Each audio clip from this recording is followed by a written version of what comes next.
आकाशवाणी से प्रस्तुत हैं प्रादेशिक समाचार।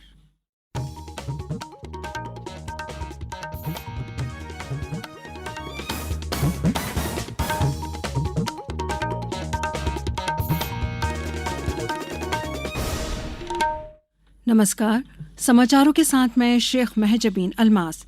सबसे पहले इस बुलेटिन के मुख्य समाचार। शिक्षक दिवस के अवसर पर राष्ट्रपति द्रौपदी मुर्मू ने 82 शिक्षकों को किया सम्मानित। प्रधानमंत्री ब्रुनई और सिंगापुर की सफल यात्रा के बाद भारत के लिए हुए रवाना। योजनाओं का लाभ देने के लिए जनजाति विभाग सभी जिला और विकासखंड में समर्पित हेल्प डेस्क करेगा स्थापित। और प्रदेश में कई स्थानों पर हुई बारिश, मौसम विभाग ने 9 जिलों के लिए किया भारी बारिश का येलो अलर्ट जारी। अब समाचार विस्तार से। राष्ट्रपति द्रौपदी मुर्मू ने इस बात पर बल दिया है कि शिक्षकों और अभिभावकों को बच्चों को इस तरह पढ़ाना चाहिए कि वे हमेशा महिलाओं की गरिमा के अनुरूप व्यवहार करें। राष्ट्रपति आज शाम नई दिल्ली में राष्ट्रीय शिक्षक पुरस्कार समारोह को संबोधित कर रही थीं। राष्ट्रपति ने शिक्षा को समावेशी बनाने के लिए शिक्षकों की प्रशंसा की। उन्होंने कहा कि नई शिक्षा नीति में कौशल विकास पर विशेष बल दिया गया है, जिससे बच्चों का सर्वांगीण विकास होगा। इस समारोह में 82 शिक्षकों को राष्ट्रीय शिक्षक पुरस्कार से सम्मानित किया गया।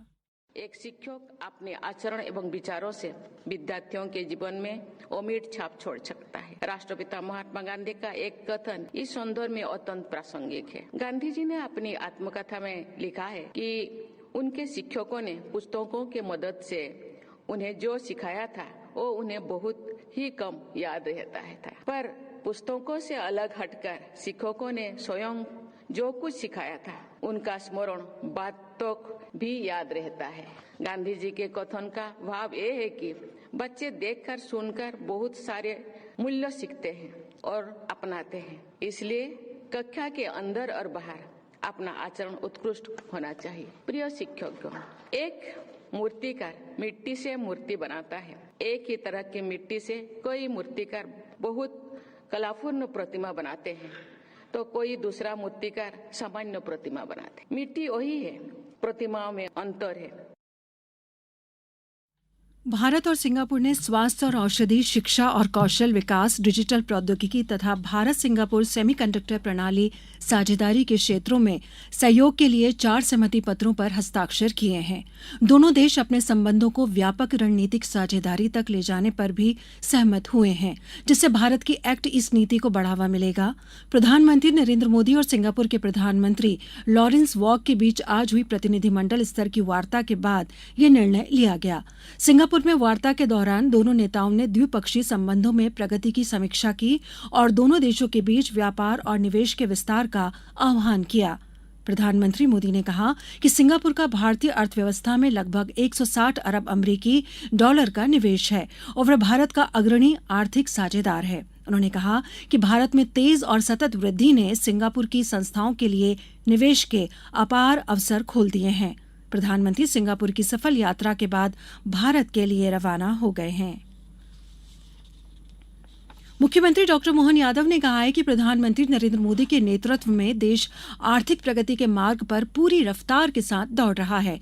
अधोसंरचना का काम रीढ़ की हड्डी की तरह होता है, जिस पर आर्थिक और समावेशी विकास की नीतियां आकार लेती हैं। प्रौद्योगिकी की ताकत को पहचानें और इसका सदुपयोग कर समाज हित में संकल्प को पूर्णता प्रदान करें, ताकि इस पीढ़ी के साथ आने वाली पीढ़ी भी लाभान्वित हो सके। मुख्यमंत्री डॉक्टर यादव गुरुवार को उज्जैन से भोपाल में निर्माण उद्योग विकास परिषद द्वारा आयोजित कॉन्फ्रेंस को वर्चुअली संबोधित कर रहे थे। मुख्यमंत्री डॉक्टर यादव ने अधोसंरचना निर्माण में नवाचारों का समावेश विषय पर आयोजित कॉन्फ्रेंस का उज्जैन से वर्चुअली शुभारंभ किया।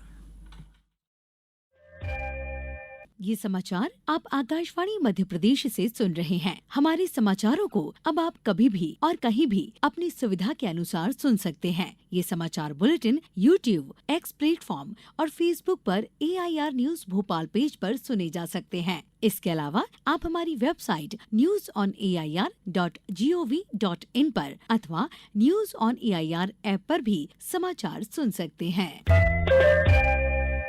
जनजातीय वर्ग के समग्र विकास एवं कल्याण के लिए केंद्र व राज्य सरकार द्वारा विभिन्न योजनाएं एवं कार्यक्रम चलाए जा रहे हैं। शासन की विकास योजनाओं एवं कल्याणकारी कार्यक्रमों का सीधा लाभ एक ही स्थान से उपलब्ध कराने के लिए जनजातीय कार्य विभाग के सभी जिला एवं विकासखंड कार्यालयों में एक समर्पित हेल्प डेस्क स्थापित की जाएगी। ये समर्पित डेस्क सिंगल विंडो की तरह काम करेगी। समर्पित डेस्क आवेदकों से आवेदन भी लिए जाएंगे। विभाग के सभी सहायक आयुक्त कार्यालय एवं सभी जनजातीय ब्लॉक के विकासखंड शिक्षा अधिकारी के कार्यालयों में ये समर्पित डेस्क स्थापित की जाएगी। उप सचिव मीनाक्षी सिंह ने डेस्क स्थापित करने के निर्देश जारी कर दिए हैं। सुश्री सिंह ने अधिकारियों को अपने कार्यालय में हेल्प डेस्क का बोर्ड लगाकर इसका जिले एवं विकासखंडों में व्यापक प्रचार प्रसार भी करने को कहा है, ताकि जनजातीय वर्ग के सभी लोग हेल्प डेस्क के जरिए सरकार की योजनाओं का अधिकतम लाभ ले सकें। केंद्रीय कृषि मंत्री शिवराज सिंह चौहान आंध्र प्रदेश और तेलंगाना के बाढ़ प्रभावित इलाकों के दौरे पर हैं।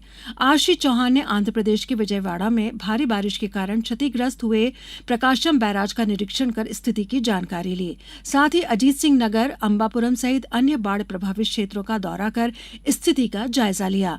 श्री चौहान ने कल तेलंगाना के बाढ़ प्रभावित खम्मम जिले और अन्य इलाकों का दौरा करेंगे। इस दौरान वे बाढ़ प्रभावित इलाकों में हुए नुकसान का आकलन करने के लिए अधिकारियों के साथ बैठक करेंगे और फसल नुकसान का आकलन करने के लिए प्रभावित लोगों से वार्ता भी करेंगे। उन्होंने कहा कि संकट की इस घड़ी में केंद्र सरकार आंध्र प्रदेश और तेलंगाना के बाढ़ प्रभावित लोगों के साथ खड़ी है और उन्हें हर संभव सहायता देगी। प्रदेश के सभी जिलों में 14 सितंबर को नेशनल लोक अदालत का आयोजन किया जाएगा। इसमें बिजली चोरी एवं अनियमितताओं के प्रकरण को समझौते के माध्यम से निराकरण किया जाएगा। ऊर्जा मंत्री प्रद्युम्न सिंह तोमर ने उपभोक्ताओं से अपील की है कि वे अप्रिय कानूनी कार्रवाई से बचने के लिए अदालत में समझौता करने के लिए संबंधित बिजली कार्यालय से संपर्क करें। मध्य क्षेत्र विद्युत वितरण कंपनी ने कहा है कि लोक अदालत में निराकरण होने वाले प्रकरणों में छूट कुछ नियम एवं शर्तों के तहत दी जाएगी। निर्वाचन आयोग ने आज जम्मू कश्मीर विधानसभा चुनाव के तीसरे चरण के लिए अधिसूचना जारी कर दी है। तीसरे और अंतिम चरण में कुपवाड़ा, बारामूला, बांदीपोरा, उधमपुर, कठुआ, सांबा और जम्मू जिलों की कुल 40 सीटों पर मतदान होगा। इस चरण में कश्मीर संभाग में 16 विधानसभा क्षेत्रों में मतदान होना है। नामांकन दाखिल करने की अंतिम तिथि 12 सितंबर है। नामांकन पत्रों की जांच 13 सितंबर को होगी। 17 सितंबर तक नाम वापस लिए जाएंगे। मतदान 1 अक्टूबर को होगा। प्रदेश में ग्वालियर और चंबल संभाग के जिलों में अधिकांश स्थानों पर पिछले 24 घंटों में वर्षा दर्ज की गई है। बीना में सर्वाधिक 98.4 मिलीमीटर वर्षा दर्ज की गई। मौसम विभाग के अनुसार बारिश का दौर प्रदेश के अधिकांश हिस्सों में अगले 24 घंटों में भी जारी रहेगा। मौसम विभाग ने सिंगरौली, रीवा, सतना, बालाघाट सहित 9 जिलों के लिए भारी बारिश का येलो अलर्ट जारी किया है। इसके साथ ही भोपाल, इंदौर, रायसेन, मंडला, छतरपुर सहित कई अन्य जिलों में कुछ स्थानों पर बारिश का अलर्ट जारी किया गया है। राज्यसभा के सभापति जगदीप धनखड़ ने आज राज्यसभा के नवनिर्वाचित सदस्यों को शपथ दिलाई। केंद्रीय मंत्री रवनीत सिंह बिट्टू, भाजपा नेता मनन कुमार मिश्रा और ममता मोहंता, राष्ट्रीय लोक मोर्चा के नेता उपेंद्र कुशवाहा और एनसीपी नेता नितिन लक्ष्मण राव जाधव को शपथ दिलाई गई। अब कुछ समाचार संक्षेप में। दिगंबर जैन समाज के पर्युषण पर्व 8 सितंबर से शुरू हो रहे हैं। आत्मशुद्धि के महापर्व को उत्साहपूर्वक मनाने के लिए समाज की सभी संस्थाओं के पदाधिकारियों एवं सदस्यों के साथ संपूर्ण जैन समाज ने तैयारियां शुरू कर दी हैं। अंतर्राष्ट्रीय साक्षरता सप्ताह के तहत आगरमालवा जिले में 1 से 8 सितंबर 2024 तक मनाए जा रहे उल्लास नव भारत साक्षरता कार्यक्रम के अंतर्गत जिले की शालाओं में लघु नाटिका, rally, door to door survey, साक्षरता संगोष्ठी, निबंध प्रतियोगिताएं आदि जागरूकता कार्यक्रमों का आयोजन किया जा रहा है। अंत में मुख्य समाचार एक बार फिर। शिक्षक दिवस के अवसर पर राष्ट्रपति द्रौपदी मुर्मू ने 82 शिक्षकों को किया सम्मानित। प्रधानमंत्री ब्रुनोई और सिंगापुर की सफल यात्रा के बाद भारत के लिए हुए रवाना। योजनाओं का लाभ देने के लिए जनजातीय विभाग सभी जिला और विकासखंड में समर्पित हेल्प डेस्क करेगा स्थापित। और प्रदेश में कई स्थानों पर हुई बारिश, मौसम विभाग ने 9 जिलों के लिए किया भारी बारिश का येलो अलर्ट जारी। इस बुलेटिन में बस इतना ही। नमस्कार।